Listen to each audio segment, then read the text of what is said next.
Hello, magandang gabi po sa inyong lahat. So, ito na po ating latest na update sa AEP or Armed Forces of the Philippines. So, magandang gabi po. Armed Forces of the Philippines, Philippine Army, Philippine Navy, and Philippine Air Force, to my subscribers and overseas Filipino workers. So, ngayon pong May 20, 2027 at 25, nag-celebrate po ating Philippine Navy ng 127 founding anniversary po nila. Pinangunahan ng ating presidente, ni President Bongbong Marcos Jr. At salamat naman at na peaceful naman po ang ating midterm election. At maganda naman po ang So, nakapag-take out na ang mga bagong senator natin dyan. So, basahin po natin ang update ngayon. So, yung celebration ng Philippine Navy, mayroon pong dalawang modern ship natin na commission. Ibig sabihin po na-turnover na siya at na-commission na siya as official Navy ship ng Philippine Navy. So, yun po. So, excuse me. Two modern ship commissioned as Philippine Navy marks on 27th anniversary. So, basahin po natin.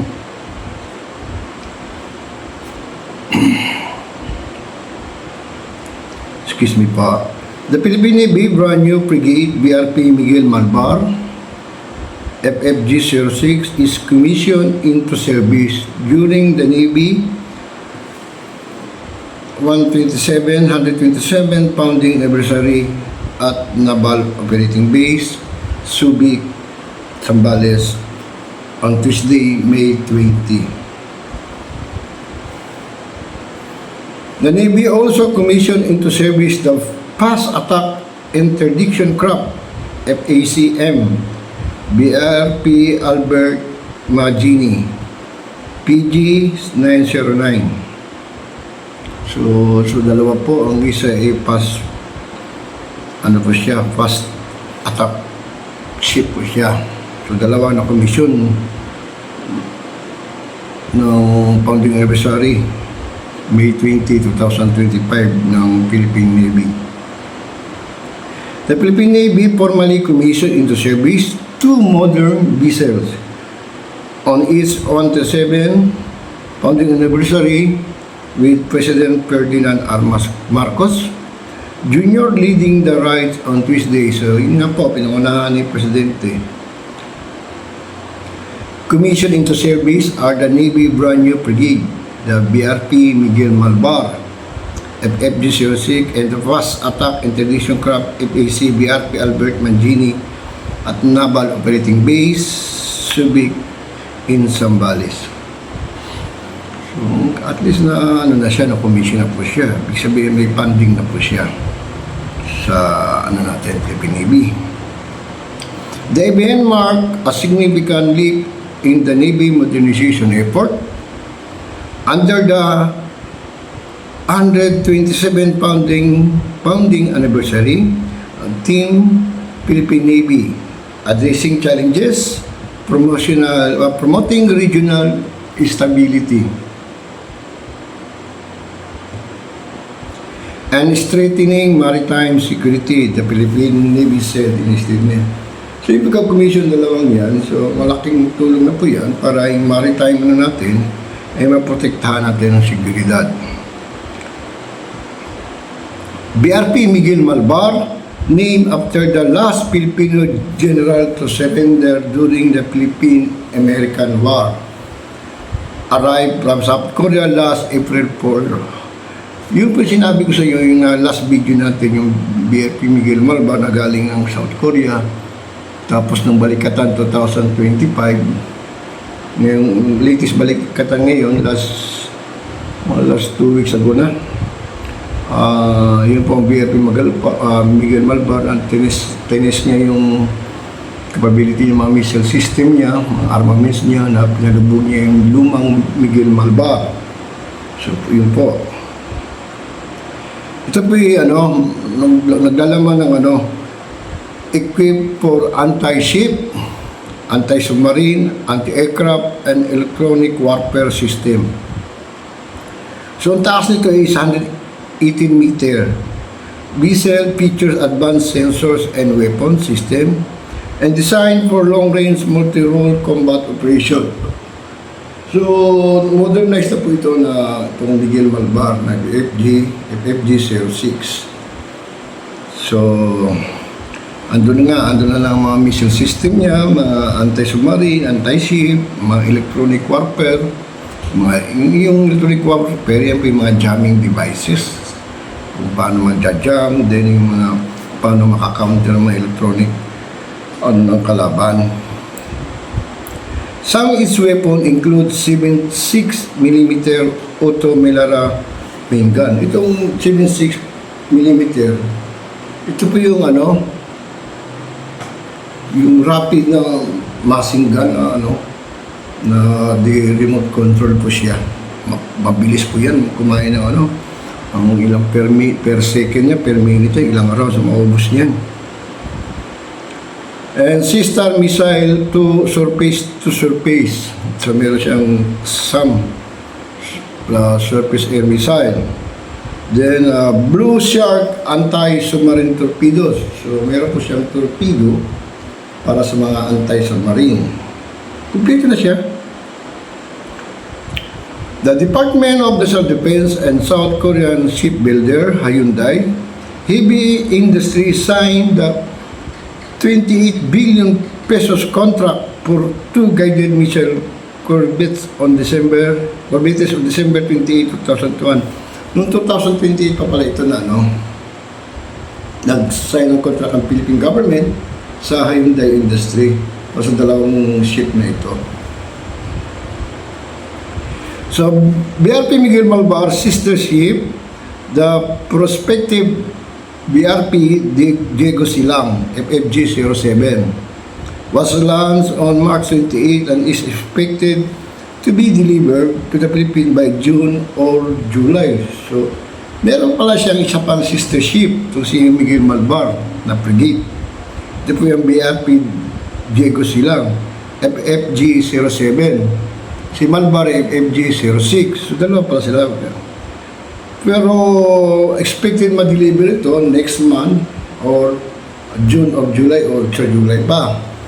So, yung dalawang ship na yan, mga guided missile yan, mga high-tech yan, malaking tulong na po sa ating maritime, lalo na sa Philippine Navy. The two ships will serve a backstop for the guided missile frigate BRP Jose Rizal. Ito yung BRP yung una na FF-150, then BRP Antonio Luna, FF-151. Dalawa ito sila, sabay din, galing din ng Korea. Ito yung mga nauna, mga latest ito. Ito yung mga nauna. Meanwhile, Albert Magini, the 8 Acero class, PAIC-M is the first locally assembled missile-capable patrol vessel in the country. Ito ay kasama ni Malvar ngayon na komisyon. Named after Medal of Valor awardee, Ensign Albert Magini. So ito si Teniente pala ito, Ensign, si Albert Magini, Valor awardee pala ito. So in honor, sa kanya pinangalan ng sakyan itong isang Acero class. The ship honor has guaranteed during anti-piracy operation in Basilan in 1980. Basahin natin. BRP Albert Magini is built for rapid interdiction and coastal operation under the Philippine Navy Littoral Combat Force. So, pang-shore patrol po siya. Combat patrol along the shore or coastal operation.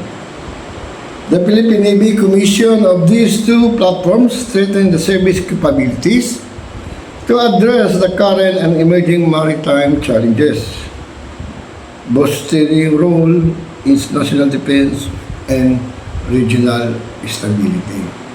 So, excuse me po, nagdadagdag na ng dagdag ang ating Pilipino binasakyan ng pandagat o buong pandagat. So, dalawa ngayon na komisyon, mayroon pang darating ngayong July or June. Sister ship ni Miguel Malbar, ang FFG 07.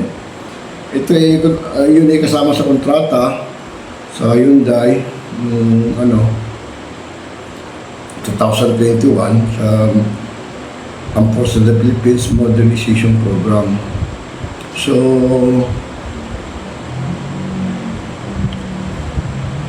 dahan-dahan po ang pag-modernize sa Philippine Navy. Kasi budget po niyan sa modernization program nila, hindi po pwedeng biglain kung ano mga nila. Dahan-dahan po kasi. Hindi lang po ang Philippine Navy ang ginano natin. Meron pa ang Philippine Air Force, Philippine Army.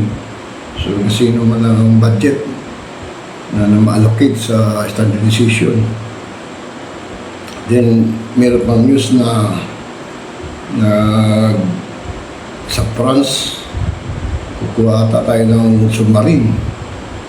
So, hindi ko pa ma-discuss regarding sa submarine na i-acquire ng Pilipinas, kung ano talaga. Kasi, hindi pa natin kumpirmado paano ba talaga. Kung pagdigat ba talaga ang Pilipinas sa France regarding sa submarine na kailangan natin. So ngayon ay nagsiselebrate po ang Philippine Navy na ika-127 founding anniversary nila. So 1 century and 27 years na sila. Matagal-tagal na. At least nade-develop, na-improve ang ating forces, ating buong pandagat.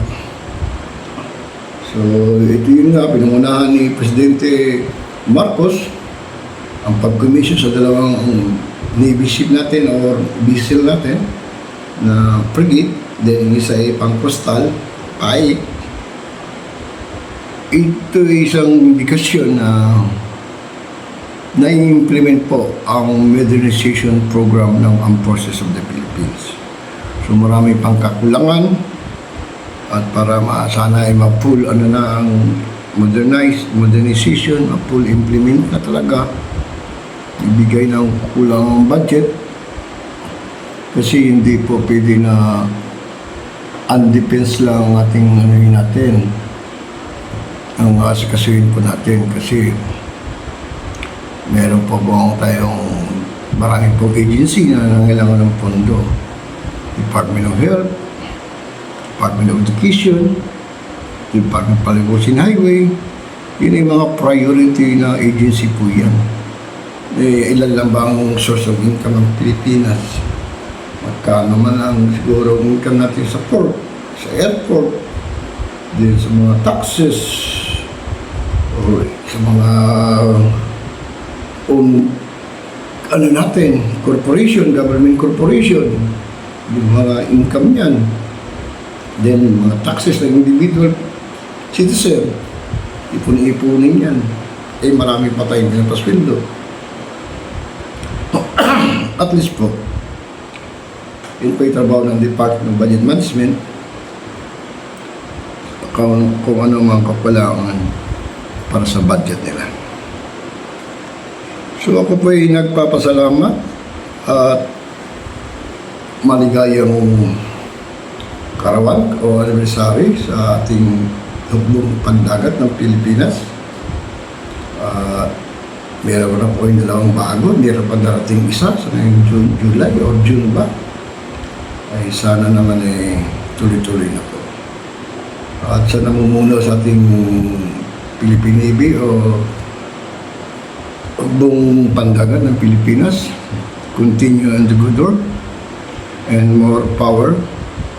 Sa Armed Forces of the Philippines, maraming salamat at ating Presidente ng Republika ng Pilipinas, sa ating overseas Filipino workers na nagsakripisyo sa ibang bansa para sa pamilya nila. Maraming salamat sa mga subscriber, So itong ganito lang po tayo. So nag-update lang po ako. At maraming salamat po sa inyo lahat. Ako'y magpapaalam na po sa inyo. At magkita po tayo sa next update ko po. Mabuhay po ang Pilipinas. Good evening.